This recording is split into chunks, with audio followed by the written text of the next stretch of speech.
الحمد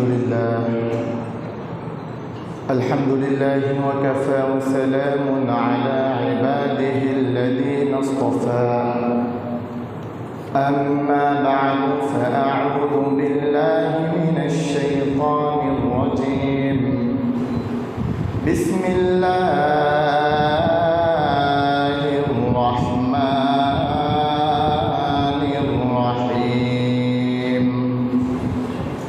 فإذا قضيت الصلاة فانتشروا في الأرض وابتغوا من فضل الله واذكروا الله كثيرا لعلكم تفلحون আমরা সকলে নামাজে যে দুরূদ পড়ে দুরূদটা পড়ে নিন আল্লাহুম্মা সাল্লি আলা মুহাম্মাদ ওয়া আলা আলি মুহাম্মাদ কামা সাল্লাইতা আলা ইব্রাহিম ওয়া আলা আলি ইব্রাহিম ইন্নাকা হামিদুম মাজিদ আল্লাহুম্মা বারিক আলা মুহাম্মাদ ওয়া আলা আলি মুহাম্মাদ কামা বারাকতা আলা ইব্রাহিম ওয়া আলা আলি ইব্রাহিম ইন্নাকা হামিদুম মাজিদ। আল্লাহ রাব্বুল আলামিনের কাছে লাখো কোটি শুকরিয়া। রব্বুল ইজ্জত ওয়াল জালাল আমাদের প্রতি দয়া করে মায়া করে সাইয়্যিদুল আইয়াম জুমার দিনে জুমার সালাত আদায়ের উদ্দেশ্যে তারই ঘর মসজিদে আসা কোরআন ও হাদিসের মজমায় বসার তৌফিক দান করেছেন। আমরা সকলে কালিমাতুশ শুকর আদায় করি, সকলেই বলি আলহামদুলিল্লাহ। দুরূদ ও রহমত বর্ষিত হোক ইমামুনা কুদওয়াতুনা নবিয়ুনা হযরত মুহাম্মদ মুস্তাফা সাল্লাল্লাহু আলাইহি ওয়াসাল্লামের প্রতি।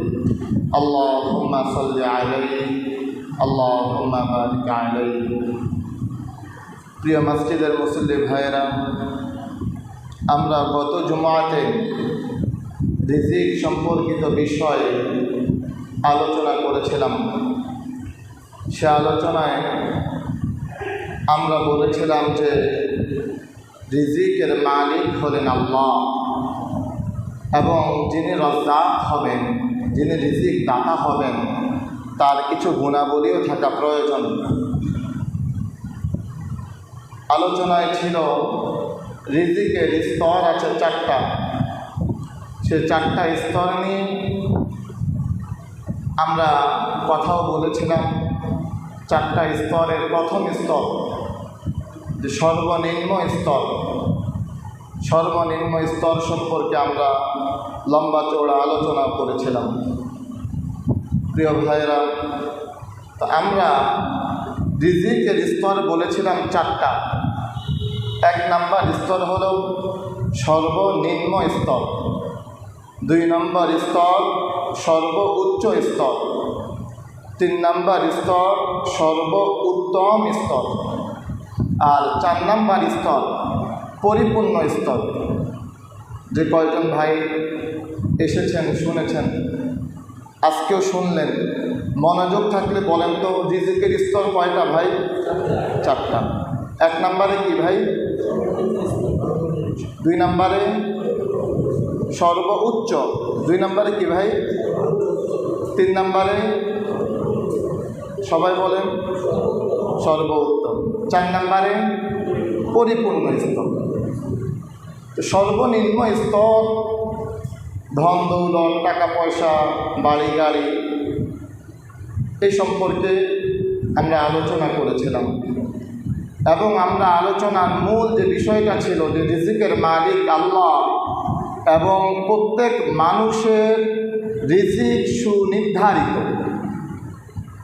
দুনিয়াতে তাকে কতটুকু রিজিক দেওয়া হবে এটা নির্ধারণ করা আছে। বাকি মানুষকে এই স্বাধীনতা দেওয়া হয়েছে যে তাকে যেই রিজিকের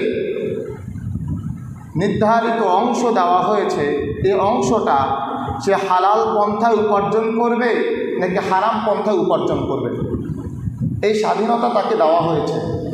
সে যে পন্থায় উপার্জন করুক না কেন, তার জন্যে রবের পক্ষ থেকে নির্ধারিত যে রিজিক, এর চাইতে বাড়তি এক পয়সাও সে উপার্জন করতে পারবে না। কিন্তু এই যে রিজিক উপার্জন, আল্লাহ রসুল সাল্লাল্লাহু আলাইহি ওয়াসাল্লাম হাদিসে জানিয়েছেন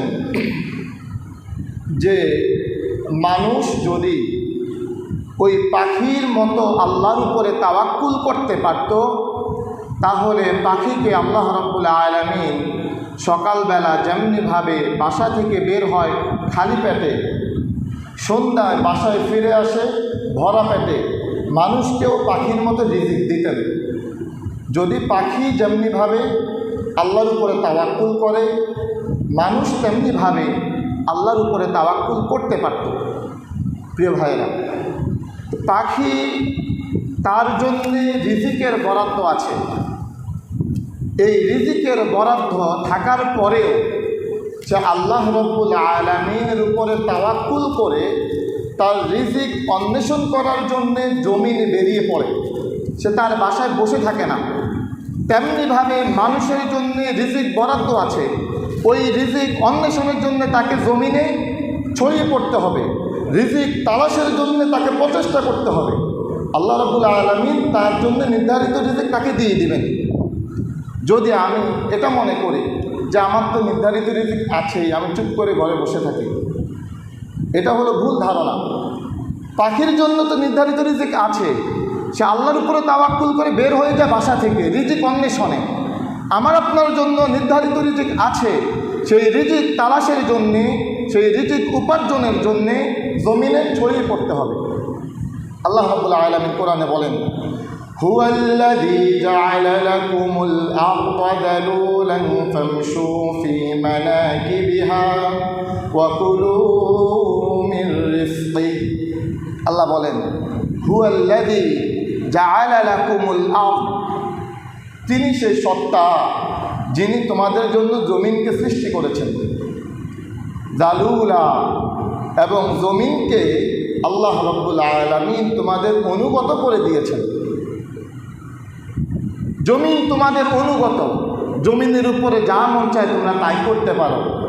কত বড় বড় বিল্ডিং উঠিয়ে ফেলো, জমিনের মধ্যে পাইপিং করে, জমিনের মধ্যে কত আঘাত করো, জমিনের উপরে কত জুলুম আর নির্যাতন করো, জমিনের উপরে কত অত্যাচার করো, আল্লাহর নাফরমানি করো, আবার আল্লাহর দেওয়া জমিনে তোমরা বসবাস করো।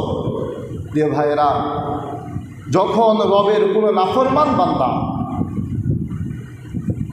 নামাজ না পড়ে এই জমিনে চলাফেরা করে, আল্লাহর অবাধ্য হয়ে এই জমিনে চলাফেরা করে, তখন এই জমিন আল্লাহকে বলে যে আল্লাহ, আপনি আমাকে শুধু সুযোগ দেন, আমাকে শুধু অনুমতি দেন। আপনার দেওয়া চোখ দিয়ে দেখে, আপনার দেওয়া কান দিয়ে শোনে, আপনার দেওয়া মুখ দিয়ে বলে, আপনার দেওয়া হাত দিয়ে ধরে, আপনার দেওয়া পা দিয়ে চলে, আপনারই অবাধ্য হয়, আমাকে শুধু সুযোগ দেন, এরা আমার পেটে নিয়ে আসি। একে বুঝাই যে রবের অবাধ্য হওয়ার পরিণাম কেমন হতে পারে। তা আল্লাহ যেন জমিনকে বলেন যে জমিন, তোকে তো আমি আমার আদেশ দিয়ে, আমি শুধু বলেছি যে জমিন কুন হও ফায়াকুন, তুমি জমিন হয়ে গেছো, কিন্তু আমার যে বান্দা এরা আমি কুন আর ফায়াকুন বলে সৃষ্টি করি নাই। ওয়ামা খালাকতু বিয়াদাইয়া, আমি তো আমার এই বান্দাকে নিজের হাতে সৃষ্টি করেছি।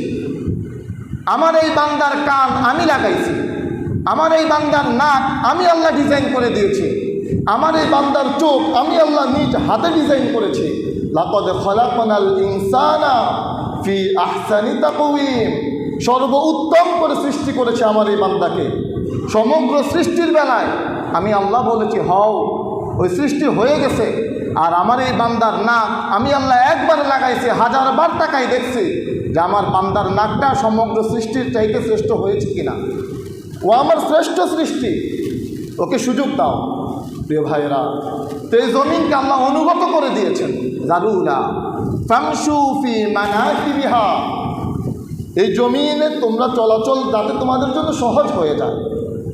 যদি জমিন অনুগত না হতো তাহলে রবের নাফরমানি আবার আল্লাহর দেওয়া জমিনে চলাফেরা কখনোই সম্ভব হতো না। আল্লাহ রাব্বুল আলামিন বলেন ওয়াকুলু মির রিজকিহি, বান্দা এবং এই জমিন থেকে তোমাদের জন্য যে রিজিক দেওয়া হয়েছে তোমরা সেই রিজিক আহার করো। প্রিয় ভাইয়েরা, তো আমরা বলছিলাম যে রিজিক অন্বেষণের জন্যে জমিনে ছড়িয়ে পড়তে হবে। আল্লাহ রাব্বুল আলামিন কোরআনুল কারীমে খুব চমৎকার করে বলছেন فَإِذَا قُضِيَتِ الصَّلَاةُ فَانتَشِرُوا فِي الْأَرْضِ وَابْتَغُوا مِن فَضْلِ اللَّهِ فَإِذَا قُضِيَتِ الصَّلَاةُ, যখন নামাজ শেষ হয়, ফান্তাশিরু ফিল আরদ, নামাজ শেষ হওয়ার পরে বান্দা তোমার আর মসজিদে বসে থাকার কোনো প্রয়োজন নাই। ফান্তাশিরু ফিল আরদ, তুমি জমিনে ছড়িয়ে পড়ো, জমিনে বের হয়ে যাও। কেন বের হবে? ওয়াবতাগু মিন ফাদলিল্লাহ, আল্লাহ রাব্বুল আলামিনের ফদল অন্বেষণের জন্যে। একটা শব্দ বুঝেন, আল্লাহ বললেন ওয়াবতাগু মিন ফাদলিল্লাহ, ফাদলাম ফাদলুন, ওয়াবতাগু মিন ফাদলিল্লাহ, জমিনে ছড়িয়ে পড়ো নামাজের পরে আল্লাহর ফদল অন্বেষণের জন্যে। ফাদলুন শব্দটা বলেন ভাই সবাই, কি শব্দ? ফাদলুন। আবার বলেন ফাদলুন। এই শব্দটা মনে রাখেন, কাজে দিবে এখন, তাহলে বুঝতে সহজ হবে। আমরা যখন মসজিদে প্রবেশ করি তখন আমরা একটা দোয়া পড়ি। দোয়াটা কি ভাই বলেন তো? মাশাআল্লাহ, অনেক ভাই পারেন। আল্লাহুম্মা ফতাহলি আবওয়াবা রাহমাতিক, হে আল্লাহ আপনি আমার জন্যে আপনার রহমতের সকল দরজাগুলোকে খুলে দেন। এই দরখাস্ত করলাম কার কাছে ভাই? আল্লাহর কাছে। কি দরখাস্ত? আল্লাহুম্মা ফতাহলি আবওয়াবা রাহমাতিক, আল্লাহ আপনার রহমতের যত দরজা আছে সকল দরজাগুলো আমার জন্য কি করেন? খুলে দেন। এটা বলে মসজিদে প্রবেশ করলাম। মসজিদে প্রবেশ করে আল্লাহর হুকুম সালাত আদায় করলাম। এবার মসজিদ থেকে যখন বের হয়ে যায় তখন দোয়া আছে না নাই ভাই? মসজিদ থেকে বের হওয়ার দোয়াটা বলেন তো। আল্লাহুম্মা ইন্নী আসআলুকা মিন ফাদলিক। আল্লাহ কি বলেন? আল্লাহ রাসূল শিখাচ্ছেন যে উম্মত যখন নামাজ শেষ করে মসজিদ থেকে বের হবে তখন আল্লাহর কাছে একটা দরখাস্ত করবে। কি দরখাস্ত? আল্লাহুম্মা, হে আল্লাহ, ইন্নী আসআলুকা, আমি আপনার কাছে চাই, মিন ফাদলিক, আপনার অনুগ্রহ। আল্লাহর কাছে আল্লাহর ফদল চাইলাম। আল্লাহর কাছে কি চাইলাম ভাই? ফদল।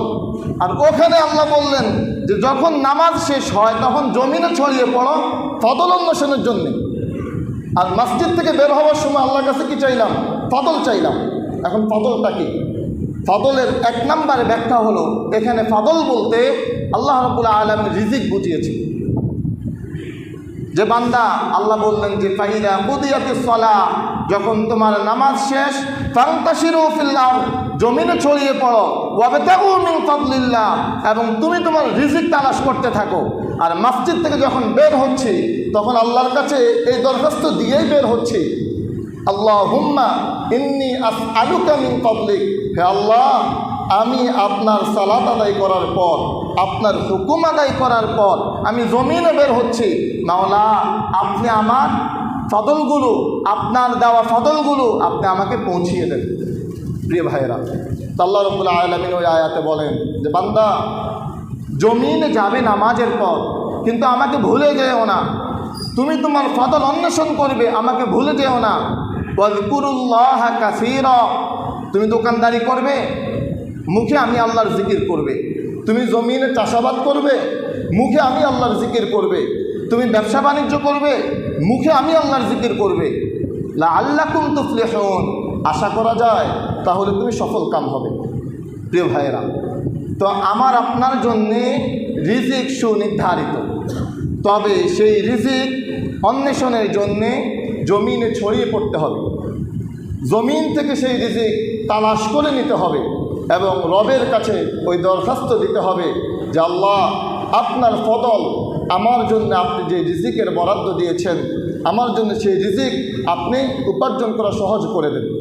প্রিয় ভাইরা, তো আমাদের রিজিকের সর্বনিম্ন স্তর সম্পর্কে আমরা আলোচনা শেষ করছি। রিজিকের 2 নাম্বার স্তর, 2 নাম্বার স্তর হলো সর্বোচ্চ স্তর। সর্বোচ্চ স্তর কি? শারীরিক সুস্থতা এবং মানসিক সুস্থতা। রিজিকের সর্বোচ্চ স্তর কি ভাই? শারীরিক সুস্থতা এবং মানসিক সুস্থতা। যদি এক মানুষের কোটি কোটি টাকাও থাকে কিন্তু শারীরিক সুস্থতা না থাকে, ক্যান্সারে আক্রান্ত, প্যারালাইজড হয়ে আছে, সপ্তাহ সপ্তাহ মাসে মাসে রক্ত চেঞ্জ করা লাগে, আরও কত সমস্যায় মানুষ জর্জরিত হয়, কোটি কোটি টাকা থাকার পরেও এই মানুষের সাথে যখন একান্তে আলাপ করা হয় যে ভাই কেমন আছেন, তখন এই ভাই বলে যে ভাই আল্লাহ তো অনেক ধন সম্পদ দিছে কিন্তু অসুস্থ হয়ে খুব কষ্টে আছে। কিন্তু এক মানুষ যদি রিক্সা চালক হয় আর তার শারীরিক সুস্থতা থাকে, কৃতজ্ঞবান বান্দা হলে সে আল্লাহর কাছে শুকরিয়া আদায় করে যে ধন দৌলত না থাকলেও আল্লাহ রাব্বুল আলামিন আমাকে এখনও সুস্থ রেখেছেন। প্রিয় ভাই, শারীরিক সুস্থতা এটা আল্লাহ রাব্বুল আলামিনের পক্ষ থেকে অনেক বড় এক নিয়ামত। আল্লাহ রাসূল সাল্লাল্লাহু আলাইহি ওয়াসাল্লাম হাদিসের মধ্যে বলেন, নি'মাতানি মাগবুনুন ফীহিমা কাসীরুম মিনান নাস আস-সিহহাতু ওয়াল ফারাগ। অধিকাংশ মানুষ গাফিল হয়ে আছে, অকৃতজ্ঞ হয়ে আছে 2টি নিয়ামতের ব্যাপার। রাসূল বলেন অধিকাংশ মানুষ 2টি নিয়ামতের ব্যাপারে অকৃতজ্ঞ হয়ে আছে। আসিহা সুস্থতা, ওয়াল ফারাগ এবং অবসর সময়। সুস্থতা কত বড় নিয়ামত এটা অসুস্থ হওয়ার আগ পর্যন্ত বুঝে আসে না।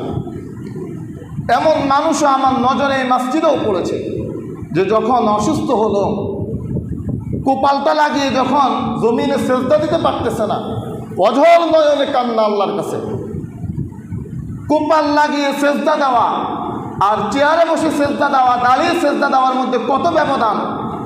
এটা যে ব্যক্তি দাঁড়িয়ে দেয়, ওই ব্যক্তি যদি আগে কপাল লাগিয়ে সেজদা দিত, যদি সেজদা দিয়ে থাকে তাহলে ওই ব্যক্তি বুঝে যে কপাল লাগিয়ে সেজদা দেওয়া কত বড় নিয়ামত, আর কপাল লাগিয়ে সেজদা না দিতে পারা কত কষ্টের আর কত যন্ত্রণার।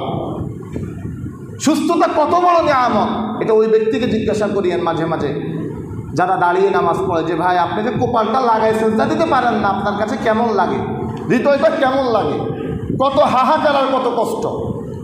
এটা যখন ওই সেজদাটা দেওয়া যায় না তখন বুঝে আসে। প্রিয় ভাইয়েরা, তো সুস্থতা এটা আল্লাহ রাব্বুল আলামিনের পক্ষ থেকে নিয়ামত। শুধু নিয়ামত না, এটা গনিমত, এটা সম্পদ। এই সম্পদের যথাযথ ব্যবহার করা দরকার, এই সম্পদকে মূল্যায়ন করা দরকার। আল্লাহ রাসূল সাল্লাল্লাহু আলাইহি ওয়াসাল্লাম হাদিসের মধ্যে বলেন 5টা জিনিস আসার আগে 5টা জিনিসের কদর করা চাই। 5টা অবস্থার মুখোমুখি হওয়ার আগে 5টা অবস্থার মূল্যায়ন করা দরকার। রাসূলুল্লাহ সাল্লাল্লাহু আলাইহি ওয়াসাল্লাম বলেন, ইগতানিম খামসান ক্বাবলা খামসিন, শাবাবাকা ক্বাবলা হারামিক, ওয়া সিহহাতাকা ক্বাবলা সাকামিক, ওয়া গিনাকা ক্বাবলা ফাকরিক, ওয়া ফারাগাকা ক্বাবলা শুগলিক, ওয়া হায়াতাকা ক্বাবলা মাউতিক। আল্লাহ রাসূল সাল্লাল্লাহু আলাইহি ওয়াসাল্লাম বলেন, যুবক যৌবনকে মূল্যায়ন করো বৃদ্ধ হওয়ার আগে। বৃদ্ধ হওয়ার আগে আল্লাহ রাব্বুল আলামিন তোমাকে যে যৌবন দিয়েছে ওই যৌবনে মূল্যায়ন করো। কারণ যখন বৃদ্ধ হয়ে যাবে তখন মন অনেক কিছু চাইবে, লম্বা তেলাওয়াত করতে চাইলেও শরীর তখন সায় দিবে না, পা ব্যথা হয়ে যাবে, লম্বা রুকু সেজদা করতে কষ্ট হবে। এজন্য যৌবনকাল ইবাদতের কাল, যৌবনকালকে ইবাদতে কাটানো, যৌবনকালকে মূল্যায়ন করা। আল্লাহ রাসূল বললেন যে বৃদ্ধ হওয়ার আগে যৌবনকে মূল্যায়ন করো। 2 নম্বরে রাসূল বলেন, ওয়াসিহহাতাকা ক্বাবলা সাকামিক, সুস্থতাকে মূল্যায়ন করো অসুস্থ হওয়ার আগে। যখন অসুস্থ হয়ে যাবে তখন অনেক কিছু মন চাইবে কিন্তু করতে পারবে না। এজন্য যখন সুস্থ বান্দা এই সুস্থ সময়টাকে মূল্যায়ন করো। এখন তুমি সুস্থ, এখনই রবকে সিজদা দাও। এখন তুমি জবান দিয়ে কথা বলতে পারো, এখনই রবের জিকির করো, এখনই কোরআন তেলাওয়াত করো, এখনই মানুষের সাথে উত্তম আচরণ করো, উত্তম মুআমালাত করো। এই সুস্থ সময়কে মূল্যায়ন করো। রাসূল বলেন ওয়াগিনাকা ক্বাবিলা ফাকরিক, এবং দারিদ্রতা আসার আগে, অসচ্ছলতা আসার আগে সচ্ছলতাকে মূল্যায়ন করো। ওয়াফারাগাকা ক্বাবিলা শুগলিক, ব্যস্ততা আসার আগে তোমার অবসর সময়কে মূল্যায়ন করো। ওয়া হায়াতাকা ক্বাবিলা মাউতিক, সর্বশেষ রাসূল বলেন তোমার মৃত্যু আসার আগে উম্মত তুমি তোমার পুরো জীবনটাকে মূল্যায়ন করো, পুরো জীবনের মূল্যায়ন করো, পুরো জীবনের কদর করো। কারণ তুমি তো তোমার এই 60 আর 70 বছরের জীবন দিয়ে অনন্তকালের জীবনকে সাজাতে হবে। সে অনন্তকালের জীবন এই 60 আর 70 বছরের জীবন দিয়ে সাজাও। এটা আমি প্রায় বলি যে 60 বছরের জীবন আর 70 বছরের জীবনকে সাজাতে যদি এত সংগ্রাম আর এত কষ্ট করতে হয়, এত দিন রাত পরিশ্রম করতে হয়, তাহলে অনন্তকালের জীবনকে সাজানোর জন্যে কি পরিমাণ পরিশ্রম আর কষ্ট করা দরকার ছিল। এতটুকু বুঝতে অন্তত নেওয়া চাই ভাই। আপনি আপনার শুধুমাত্র 70 বছর আর 80 বছরের জীবন যদি আল্লাহ হায়াত দেয়, বাঁচতে কত বছরই আর মানুষ এখন বাঁচে? 100 বছরের উপরে যে তার জীবনে আর কোনো সাদাল্লাদ নাই, জীবনে তার আর কোনো চাওয়া পাওয়া নাই। তো 100 বছরের জীবনের জন্য কত সংগ্রাম আর কত কষ্ট করি। সেই অনন্তকালের জীবন, পরকালের জীবন, ওই জীবন তো আছে বিশ্বাস করি। তো সেই জীবনের জন্য কি পরিমাণ সংগ্রাম করা দরকার। আমার আপনার বাবা তো মারা গেল অনেকেরই, তো আপনার বাবা তো এই দুনিয়া তার আসে নাই। আপনার দাদা তো মারা গেল, দাদা তো আর আসে নাই। তার বাবা তো মারা গেল, সে তো আর আসে নাই। তার মানে এই দুনিয়ার জীবন একবারই, এই জীবন দিয়ে পরকালকে সাজাতে হবে। এজন্য ভাই মৃত্যু আসার আগে আমার আপনাকে আল্লাহ রাব্বুল আলামিন যে জীবন দিয়েছেন এই জীবনের কদর করা চাই। তো সুস্থতাকে কদর করা, যে ব্যক্তি সুস্থতার সময়কে কদর করে, যে ব্যক্তি সুস্থতার সময়টাকে মূল্যায়ন করে, যে ব্যক্তি তার সুস্থতার সময়টাকে ইবাদতে কাটায়, এই ব্যক্তি যখন অসুস্থ হয়ে যায়, যখন সে ইবাদত করতে পারে না, আল্লাহ রাসূল সাল্লাল্লাহু আলাইহি ওয়াসাল্লাম বলেন আল্লাহ রাব্বুল আলামিন ফেরেশতাদেরকে আদেশ করেন, হে আমার ফেরেশতারা, আমার এই বান্দা অসুস্থ হয়ে গেছে, এখন সে সুস্থ অবস্থার সময়ের মতো ইবাদত করতে পারে না। সে সুস্থ অবস্থায় যে ইবাদতগুলো করত, অসুস্থ হওয়ার কারণে তার যে ইবাদতগুলো ছুটে যাচ্ছে, তার ওই সুস্থতার সময় তার আমল নামে যে নেকি লেখা হতো, অসুস্থ সময় তার আমল নামায় ওই পরিমাণ নেকি লিখে দাও। প্রিয় ভাইরা, তাহলে সুস্থতার সময়টাকে যদি মূল্যায়ন করি, সুস্থতার সময়টাকে যদি কদর করি, তো যখন অসুস্থ হয়ে যাব, ওই অসুস্থতার সময় আমার এই সুস্থতার সময়টা কাজে দিবে। কি কাজ? আমার এই অসুস্থতার সময়, সুস্থতার সময় কাজ এটা দিবে যে আমি সুস্থতার সময় যে আমলগুলো করতাম, আমার অসুস্থতার সময় আল্লাহর রহমতে, আল্লাহর ফদলে আমার আমল নামায় ওই নেকিগুলো লেখা হবে। প্রিয় ভাইরা, আমাদের সমাজে, আমাদের আত্মীয় স্বজনদের মাঝে অনেকে অসুস্থ হয়। অসুস্থতা তার জন্য আযাবও হতে পারে, পরীক্ষারও হতে পারে। অসুস্থতা, যিনি অসুস্থ হন তার জন্য আযাবও হতে পারে, পরীক্ষাও হতে পারে। কিন্তু এই অসুস্থতাকে আমি আপনি আমার আপনার জন্য নিয়ামত বানাইতে পারি। তার অসুস্থতা, যিনি অসুস্থ হয়েছেন তার জন্য দুটো জিনিস, আযাবও হতে পারে, পরীক্ষাও হতে পারে। কিন্তু আমি আপনি যদি চাই আমার আপনার জন্যে তার এই অসুস্থতাকে নিয়ামত বানাইতে পারি, সেটা কেমনি?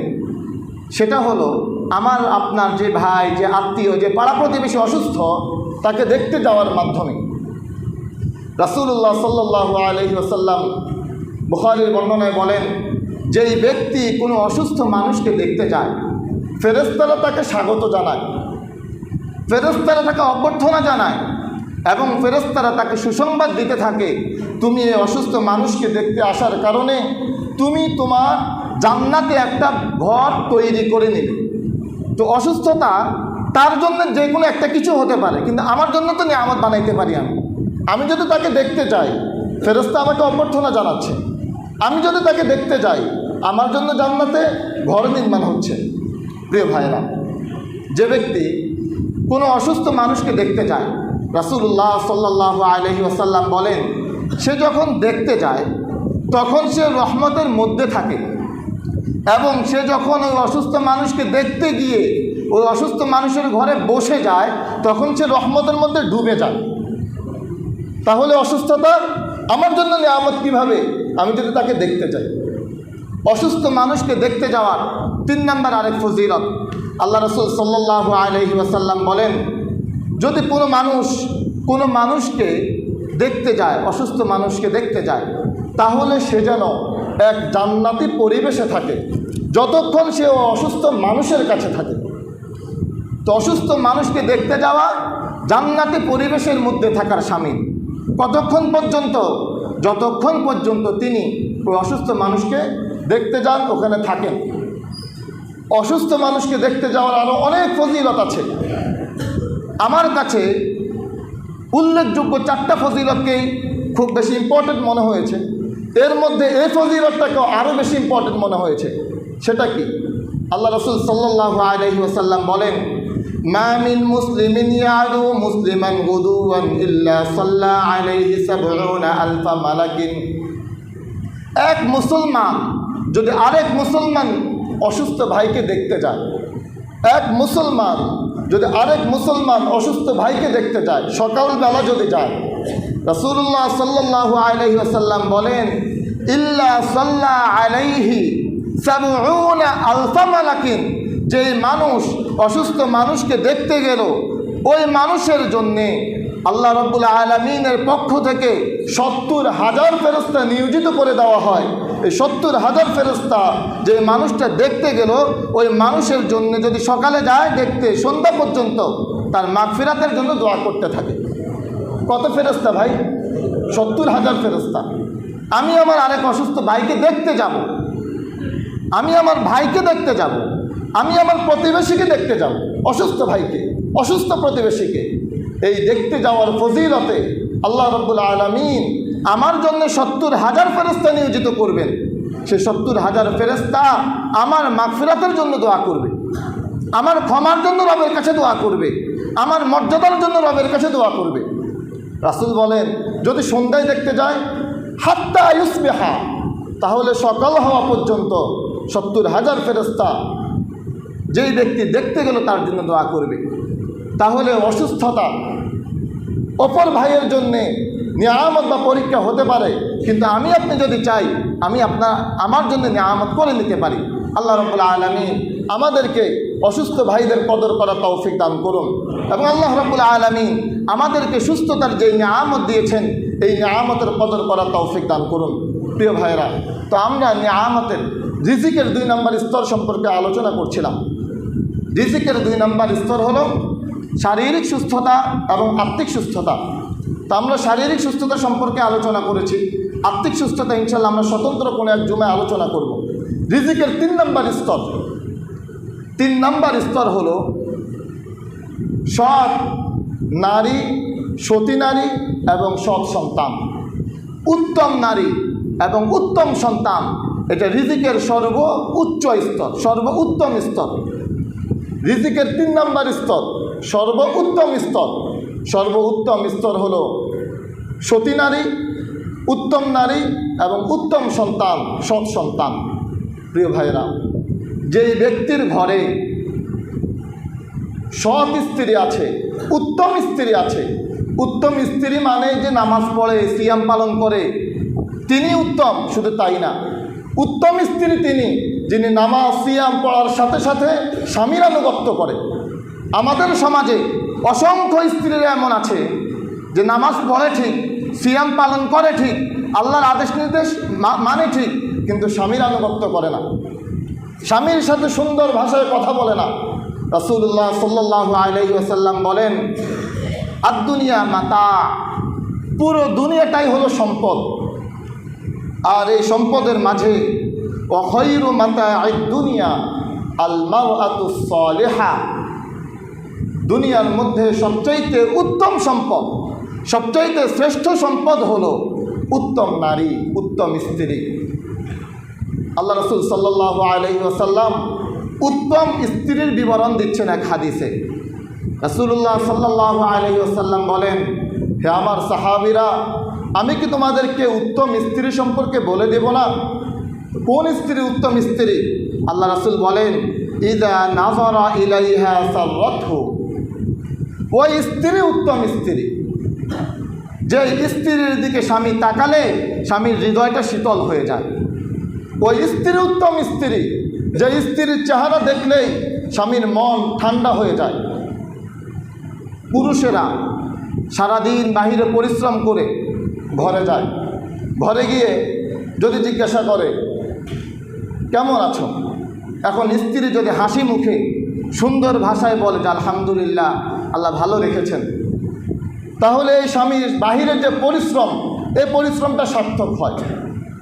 কিন্তু আমাদের মা বোনরা, আমাদের স্ত্রীরা এমন আচরণ করে না।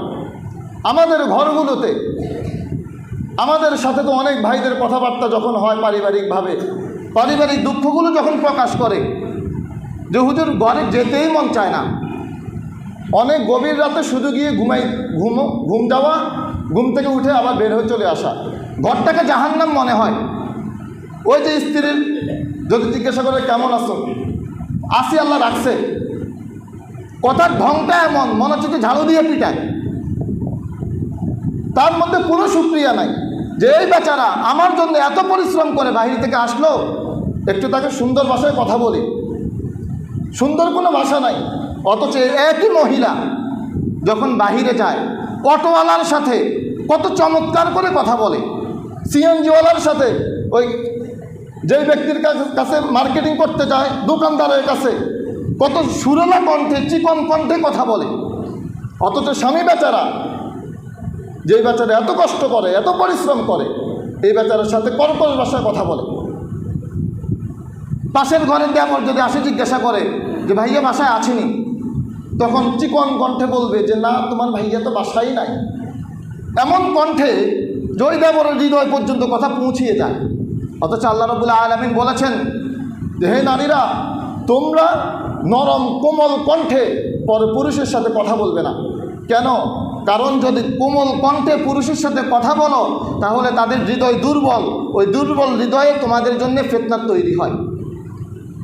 প্রিয় মা ও বোনেরা, স্বামীর সাথে উত্তম আচরণ করা, এমন সুন্দর ভাষায় কথা বলা, আপনার চাহনিতেই যাতে স্বামীর হৃদয়টা শীতল হয়, তার পরিশ্রমটা যাতে সার্থক হয়। আল্লাহ রাসূল সাল্লাল্লাহু আলাইহি ওয়াসাল্লাম উত্তম স্ত্রীর 2 নম্বর গুণাবলী বলতেছেন, ওয়া ইযা গাবা আনহা হাফিযাতহু, স্বামীর অনুপস্থিতিতে স্বামীর সম্পদের হেফাজত করবে এবং নিজের চরিত্রের হেফাজত করবে। যেই নারী স্বামীর অনুপস্থিতিতে স্বামীর সম্পদের হেফাজত করবে, স্বামীর পরিবারের হেফাজত করবে, স্বামীর সন্তানদের হেফাজত করবে এবং নিজের সতীত্বের হেফাজত করবে, এই নারী হলো সবচেয়ে উত্তম নারী। পুরুষেরা কাজের জন্যে বাহিরে যেতে হয়, অফিসে যেতে হয়। অনেক পুরুষ তো আরও কঠিন পরিশ্রম করে, নিজের পিতামাতা ছেড়ে দেয়, নিজের সন্তান ছেড়ে দেয়, নিজেরা স্ত্রী ছেড়ে, নিজের দেশ ছেড়ে বিদেশে পাড়ি জমায়, বছরকে বছর বিদেশে থাকে। যারা বিদেশে থাকে তারা জানে কি পরিমাণ কষ্ট করে উপার্জন করতে হয়। 17-18 ঘন্টাও নাকি পরিশ্রম করতে হয়। সামান্য সময় ঘুম, খাওয়া নাই, নিজের খাওয়া নিজে রান্না করতে হয়, নিজের কাপড় চোপড়গুলো নিজে ধুইতে হয়। কত কষ্ট করে শুধু এই পরিবারের স্ত্রীর মুখে একটু হাসি ফোটানোর জন্যে, সন্তানদের মুখে একটু হাসি ফোটানোর জন্যে। কিন্তু আপনি স্ত্রী স্বামীর এই অনুপস্থিতিতে যদি অপর আরেক পুরুষের সাথে কথাবার্তায় লিপ্ত হন, অপর আরেক পুরুষের সাথে যদি মুআমালাতে লিপ্ত হন, অপর আরেক পুরুষের যদি আপনি আকর্ষিত হন, তা আপনার জন্য এই স্বামী, এই বেচারা যে কী পরিমাণ কষ্ট করছে, এর হেফাজত করবে কে? আমাদের সমাজগুলোতে কি পরিমাণ পরকীয়া, কি পরিমাণ অবৈধ প্রেম আর ভালোবাসা জর্জরিত।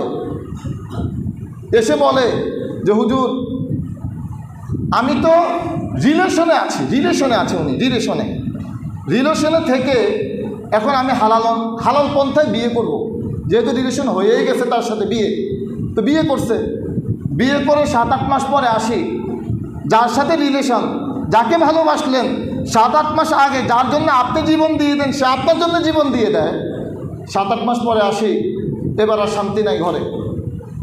সেও আপনাকে সন্দেহ করে, স্ত্রী সন্দেহ করে যে এই স্বামী বেচারা আরেকজনের সাথে মনে কথা বলে। আর স্বামী বলে যে আমারও সন্দেহ হয়, সে মনে আরেকজনের সাথে কথা বলে। দুইজন দুজনকে সন্দেহ করে। তো আমরাও তো বলি, ভাই আপনি যদি আপনার ঘরে স্ত্রীকে কন্ট্রোল করতে না পারেন, তো আমি কেমনে পারব? আপনার স্ত্রী আপনি পারেন না কন্ট্রোল করতে, তো এরা আমি পারবো কন্ট্রোল করতে? প্রিয় ভাইরা, তো স্বামীর অনুপস্থিতিতে যেই নারী নিজের ইজ্জতের হেফাজত করে, আর নারীর ইজ্জত, আবু সুফিয়ান ওনার স্ত্রী হিন্দা, এই হিন্দা ইসলাম গ্রহণের আগে এতটাই নিকৃষ্ট ছিল যে সে ওহুদের যুদ্ধে হামজা রাদিয়াল্লাহু তাআলা আনহুর কলিজা চিবাইছে, দাঁত দিয়ে কলিজা চিবাইছে, এত নিকৃষ্ট ছিল। এই হিন্দা হামজা রাদিয়াল্লাহু তাআলা আনহু এর পুরো দেহ মোবারককে টুকরো টুকরো করেছে।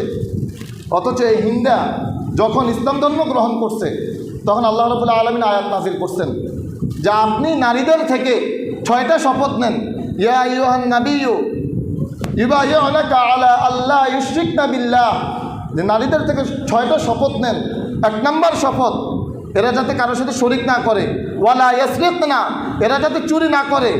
ওয়ালা ইয়াজনিনা, এরা যাতে জিনা না করে। যখন এই 3 নম্বরটা বলল যে নারী যাতে জিনা না করে, এই হিন্দা এই মহিলা বলতেছে যে কি বলেন ইয়া রাসূলুল্লাহ, কোনো সম্ভ্রান্ত নারী, অথচ দেখেন সে কতটা ভয়ানক এক নারী ছিল। এই হিন্দা বলে যে কোনো সম্ভ্রান্ত নারী জেনা করতে পারে, কোনো সম্ভ্রান্ত নারী জেনা করতে পারে। অথচ সে কী করছে? হামজা রাদিয়াল্লাহু তাআলাকে টুকরো টুকরো করছে। কিন্তু জেনার ব্যাপারে কত সচেতন, ঈমান গ্রহণ করে নাই, বলতেছে জেনা করতে পারে কেউ। অথচ আমাদের মুসলিম মা, আমাদেরই বোন জেনায় লিপ্ত, পরকীয়ায় লিপ্ত। আমার আপনার বোন, আমার আপনার স্ত্রী, আমার আপনার মেয়ে, আমার আপনার মা এগুলোতে লিপ্ত এক মুসলিম নারী। তো আল্লাহ রাসূল সাল্লাল্লাহু আলাইহি ওয়াসাল্লাম বলছেন যে সর্বোত্তম নারী হলো ওই নারী যেই নারী স্বামীর অনুপস্থিতিতে স্বামীর সম্পদের রক্ষা করে এবং নিজের ইজ্জতের হেফাজত করে। 3 নম্বর আল্লাহ রাসূল সাল্লাল্লাহু আলাইহি ওয়াসাল্লাম বলেন ওয়াইদা আমারা তাআতহু, উত্তম নারীর 3 নম্বর বৈশিষ্ট্য যে স্বামীর আনুগত্য করে, স্বামীর কথা মেনে চলে, স্বামীর খুশিতে সে খুশি হয়, স্বামীর কষ্টে সে কষ্ট পায়, স্বামী যা বলে সে তা শোনে। আল্লাহ রাসূল সাল্লাল্লাহু আলাইহি সাল্লামের একজন স্ত্রী উম্মাহাতুল মুমিনিন উম্মে হাবিবা রাদিয়াল্লাহু তাআলা আনহা, তিনি আবু সুফিয়ানের মেয়ে, কন্যা, রাসূলের স্ত্রী। তো আবু সুফিয়ান হুদায়বিয়ার সন্ধি কেন্দ্রিক একটা ঘটনা ঘটার পরে আবু সুফিয়ান রাসূলের বাড়িতে গেলেন, মদিনায় গেলেন। মদিনায় যাওয়ার পর ঘরে যখন প্রবেশ করলেন, তখন তার মেয়ে উম্মে হাবিবার সাথে দেখা, বাবা এবং মেয়ের সাক্ষাৎ। বাবা এখনও অমুসলিম, মেয়ে মুসলিম। বাবার সাথে যখন মেয়ের সাক্ষাৎ হলো, আবু সুফিয়ানকে দেখে আবু সুফিয়ান তার মেয়েকে বলতেছে যে রাসূলের সাথে দেখা করতে আসছে, অপেক্ষা করতে চাই। মেয়ে বাবাকে বলতেছে যে আমি আপনাকে বসার অনুমতি দিতে পারি না। মেয়ে বাবাকে বলতেছে যে আমি আপনাকে বসার অনুমতি দিতে পারি না রাসূলের অনুমতি নেওয়া ছাড়া। তার মানে কি, স্বামীর অনুমতি না নিয়ে আমার ঘরে আমি আপনাকে বসার অনুমতি দিতে পারি না। স্বামী থেকে আগে অনুমতি নিছে যে আবু সুফিয়ান আসছে, ওরা কি বসতে দিব, ওনাকে কি বসতে দিব, এরপরে বাবাকে বসতে দিয়েছে। এই হলো স্ত্রী, যে স্বামীর অনুমতি ছাড়া ঘর থেকে বের হবে না, স্বামীর অনুমতি ছাড়া ঘরে কোনো পরপুরুষকে ঢুকাবে না। এই হলো স্ত্রী, এই হলো উত্তম স্ত্রী। প্রিয় ভাইয়েরা, তো উত্তম স্ত্রীর 3টা গুণ আল্লাহ রাসূল সাল্লাল্লাহু আলাইহি ওয়াসাল্লাম হাদিসে বলেছেন। 1 নম্বর গুণ বলেছেন যে উত্তম স্ত্রী সেই স্ত্রী যে স্ত্রীকে দেখলেই কলিজা শীতল হয়ে যায়, যে স্ত্রীকে দেখলেই মনটা প্রশান্ত হয়ে যায়। উত্তম স্ত্রী সেই স্ত্রী যে স্ত্রী স্বামীর অনুপস্থিতিতে নিজের এবং স্বামীর সম্পদের হেফাজত করে।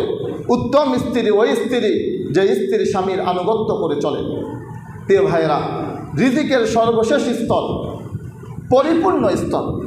পরিপূর্ণ স্তর কি? পরিপূর্ণ স্তরটা হলো আল্লাহ রব্বুল আলমিনের দিদার লাভ করা। আল্লাহ রব্বুল আলমিনের দিদার লাভ হবে কিভাবে?